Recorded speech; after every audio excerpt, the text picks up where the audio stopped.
Aujourd'hui, mercredi 6 juillet, à l'Académie équestre nationale du domaine de Versailles a eu lieu l'avant-première Le Repère des Contraires.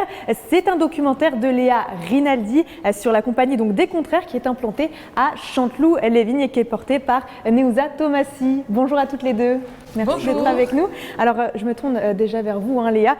Pourquoi ce documentaire? Si j'ai bien compris, c'est Neuza qui est venue vous voir. Oui, c'est Neuza qui est venue me voir dans ma société de production. Et elle est arrivée, il faut dire, parce qu'elle est arrivée comme un personnage, avec des bottes colorées, des plumes aux oreilles, et avec une détermination incroyable, en me disant qu'elle voulait documenter ce qui allait se passer au sein de Chanteloup-les-Vignes, et notamment la construction du nouveau chapiteau. Et au départ, j'ai trouvé ça quand même gonflé, mais moi j'adore les gens qui sont culottés, et évidemment je suis allée voir, je suis restée quelques temps en immersion.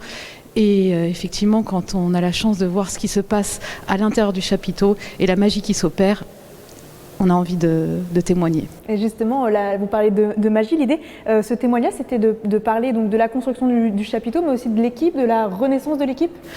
Alors, renaissance, non, parce qu'à la base, c'était une construction en dur. Il y avait juste la transformation du chapiteau des Neumoussas en un chapiteau qui appartenait, enfin en dur, qui allait appartenir à la mairie et dont Neuza avait la résidence permanente.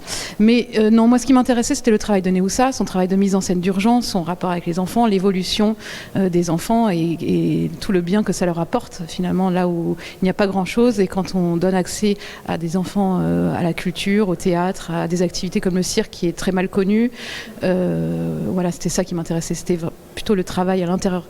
Après l'événement, la construction du chapiteau, c'était super pour suivre l'évolution et c'était une espèce de métaphore, la construction, l'évolution des enfants, la construction du chapiteau. Mais oui, c'était plutôt l'art en action que j'avais envie de suivre. Et justement, Neuza, ce documentaire, ça valorise votre travail finalement ? Mais ce documentaire, pour moi, le plus important, c'était de enregistrer une partie de l'histoire de la compagnie de Contraires pour devenir une étude sociologique d'une communauté, Chanteloup-les-Vignes. C'était ça vraiment l'objectif quand je suis allée chercher cette merveilleuse cinéaste Léa Rinaldi pour aussi garder en mémoire une partie de l'histoire de la compagnie, de ma vie aussi évidemment, et comment la culture peut arriver dans un quartier et devenir quelque chose d'essentiel. Mais en même temps, en étant essentiel, être la cible de toutes les attaques possibles. Justement, je voulais vous demander, Léa, c'est un tournage qui a été long puisqu'il a duré 4 ans. Je crois que vous avez débuté en 2017. Pourquoi autant de temps pour un tournage finalement ? Alors, généralement, je prends beaucoup de temps, notamment dans les documentaires d'immersion, parce qu'il faut un temps d'adaptation, il faut connaître les enfants, il faut savoir qu'est-ce qu'on veut raconter, comment on veut le raconter. Et pour ça, je ne suis pas une journaliste d'investigation, je n'ai pas des questions précises, je n'ai pas un message à faire passer. Pour moi, il est important de prendre le temps de réfléchir, d'observer et de laisser vivre les choses. Voilà, moi je tourne en cinéma direct et c'est ce qui me semblait le plus juste dans cet environnement que je connaissais pas. Voilà, donc j'avais pas imposé un regard, j'avais pas imposé ma vision, j'ai laissé l'histoire s'écrire. Voilà. Et c'est que c'est vraiment magnifique dans le travail d'Léa, c'est que elle arrive pour tourner la journée et on la voit plus. C'est comme si vraiment, elle a disparu en milieu, elle est là avec sa caméra, elle travaille, elle est très silencieuse et elle capte tout et nous on oublie qu'elle est là. Sa présence n'est pas du tout imposante et ça c'était merveilleux pour toute la population qui a peur de la caméra, qui a peur des images, etc. Ça s'est passé vraiment extrêmement bien. On va redire un petit mot sur la compagnie des Contraires, juste pour préciser, votre objectif avec cette compagnie, c'était de, si j'ai bien compris encore une fois, amener des gens d'horizons différents, en même temps leur amener la culture, et on l'entend dans le documentaire, vous plantez finalement des petites graines dans la tête des gens et ça leur donne beaucoup d'idées. Et vous êtes un peu comme la deuxième maman en fait de ces enfants avec qui vous travaillez. Est-ce que vous en rendez compte de ça, que vous êtes une force pour eux ? Bien sûr, totalement. Je suis leur deuxième maman, oui, je suis ce qu'ils appellent la maman du chapiteau.